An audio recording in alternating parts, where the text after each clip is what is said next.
Ravichandran অশ্বিনকে sweep করে মমিনুল হকের শতক। 96 থেকে মাত্র 4 রান দূরে থাকা সৌরভ দারুণ শটেই টেস্ট ক্যারিয়ারের 13তম শতক তুলে নিয়েছেন।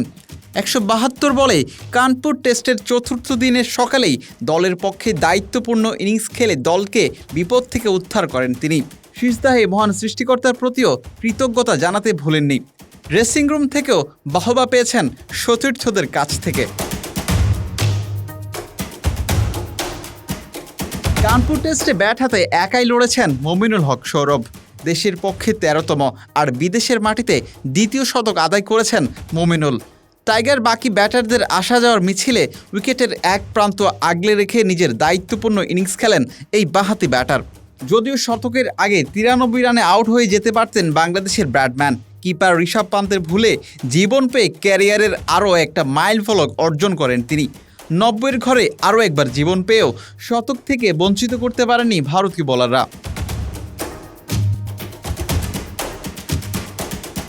গত কয়েক মাস ধরেই মমিনুলকে নিয়ে বেশ সমালোচনা হয়েছিল।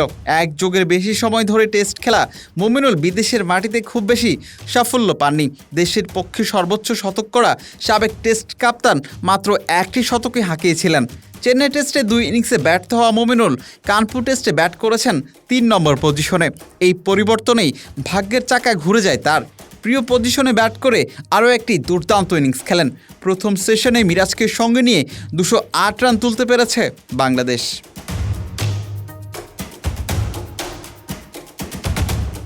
বিলাল হোসেন শিমুল, মিডিয়া আর্কাইভ।